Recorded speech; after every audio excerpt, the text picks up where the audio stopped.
In this video, we're going to break down the live order book scalping session from last Friday, January 30th, which took place during the London session. If you watched the original live trading video, this is the deep dive, the part where we slow everything down and actually explain why each decision was made.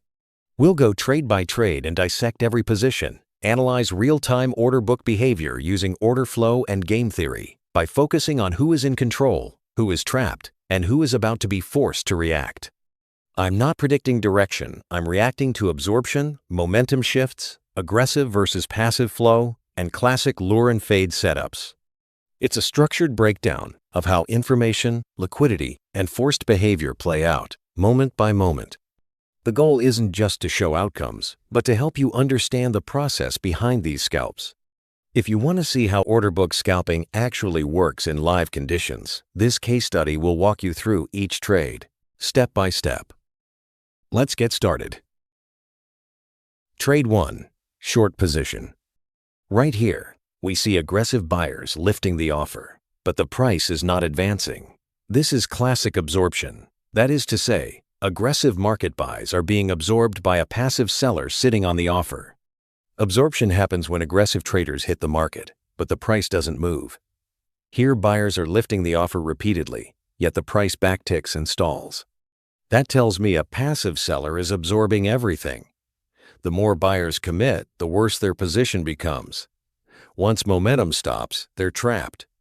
We can also see backticking. The bid doesn't move up. That tells me buyers are expending effort without reward. This creates a trap for late buyers. Once the aggressive flow stalls, they're forced to exit. Key lesson: effort without result is information, which we can use to our advantage. Execution logic of this trade. Entry: short into failed continuation. Reason: absorption plus buyer exhaustion. Exit: quick rotation lower once buyers pull liquidity. This is a pure fade trade, fading buy effort without result. Trade 2. Long position, based on the concept of iceberg orders and trapped sellers. Here, we flip roles. Sellers are hitting the bid aggressively, but the price refuses to break lower. Notice the bid replenishment. Contracts keep refreshing at the same price. That's iceberg behavior. Passive buyers are absorbing sell pressure, while aggressive sellers are getting no follow-through. Sellers are aggressive, hitting the bid, but size keeps replenishing. That's hidden liquidity absorbing pressure, a classic example of an iceberg order. Someone is accumulating without revealing intent. Game theory angle. At this point, sellers think they are in control, until they realize they're not. Once selling dries up and price starts to tick higher, those same sellers become forced buyers. Key lesson: when sellers can't push the price lower, they eventually push it higher.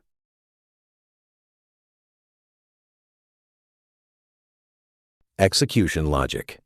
Entry: when selling aggression weakens but price holds, that's when I go long into absorption.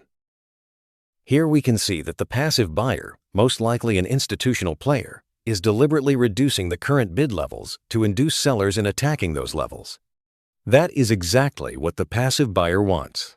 It's a calculated approach to accumulate a large position at favorable prices, while simultaneously weakening potential resistance for a planned upward move.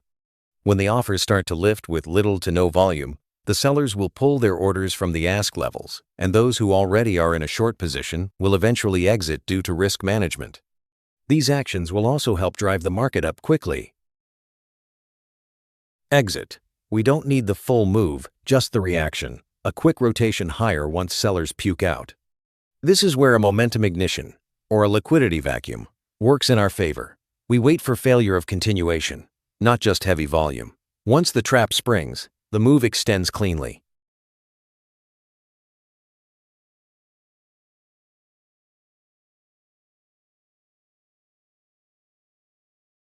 Trade 3. Long position, based on the concept of momentum confirmation.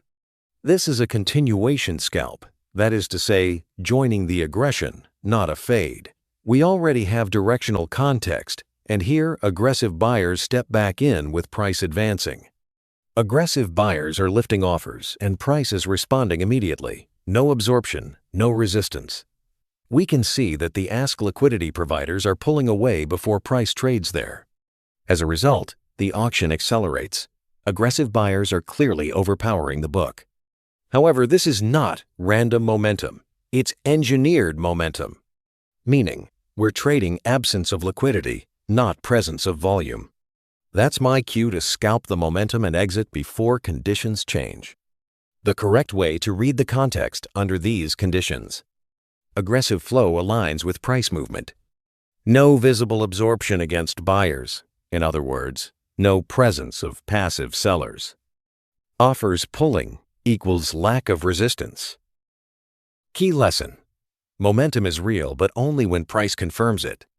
When aggressive flow and price agree, you don't overthink it. You ride it briefly and get paid. Let's continue.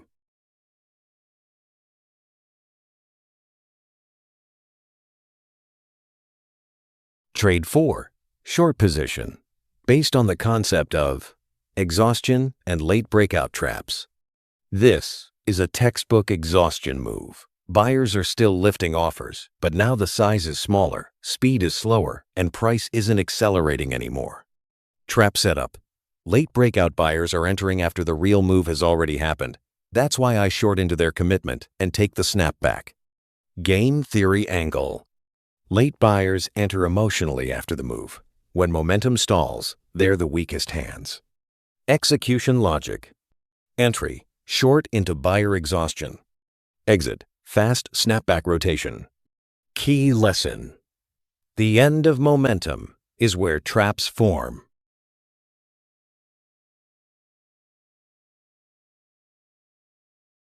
Trade 5. Long position. Based on the concept of the lure trade. Here we see another lure trade. Sellers push the price slightly lower, but there's no real follow-through. Price dips just enough to trigger shorts, but selling aggression doesn't increase. In game theory, this isn't selling, it's an invitation, in this case, to buy. That's why I go long as sellers stall and ride the short covering rotation. How the clues for this trade appeared in the order book. Bids hold firm. Selling aggression weakens. Offers don't stack above the current ask level. Key lesson. If sellers can't accelerate, they're setting a trap for themselves. This short trade is designed to invite sellers, not reward them. This move is bait. Execution logic. Entry. Going long as sellers stall. Exit. Where shorts are forced to cover.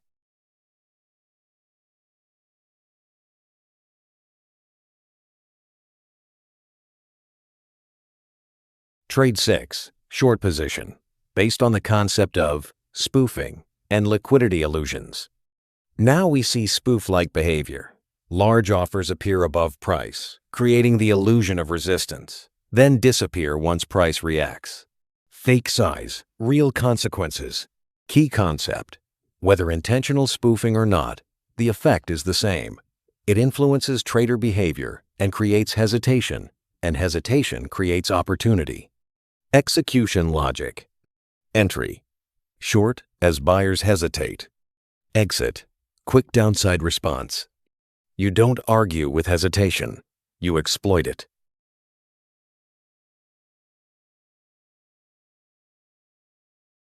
Trade 7. Long position. Missed entry.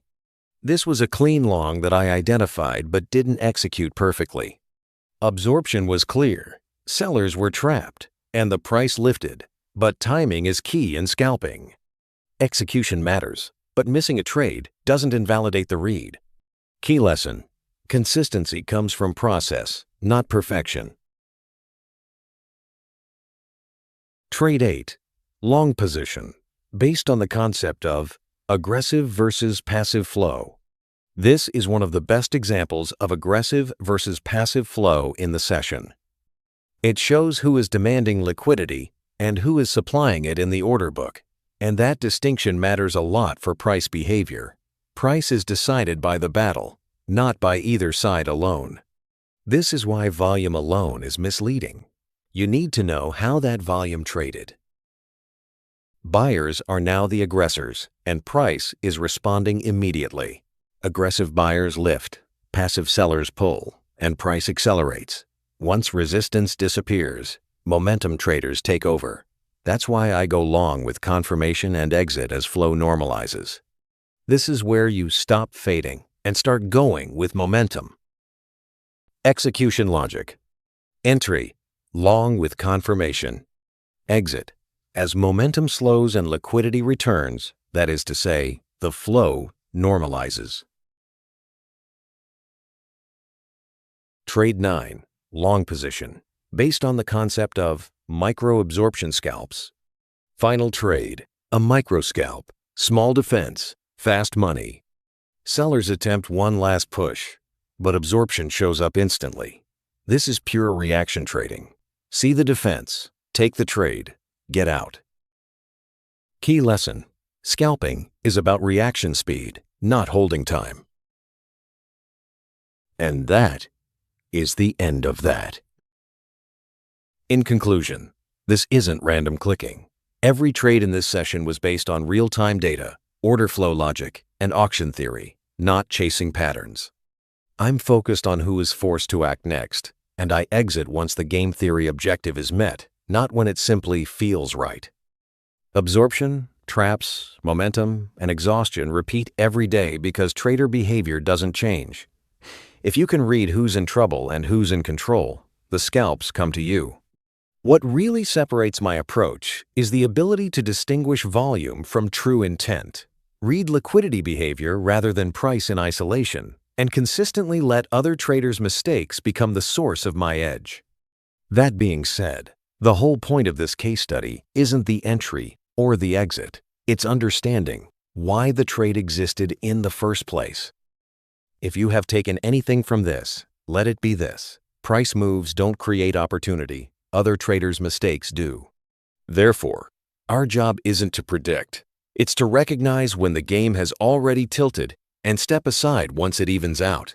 That's the edge. Not more trades, but a better understanding of dynamic market behavior and how to utilize these concepts. Thanks for sticking through the video, guys. If this breakdown helped you see the market a little differently, don't forget to hit the like button and subscribe. See you in the next one.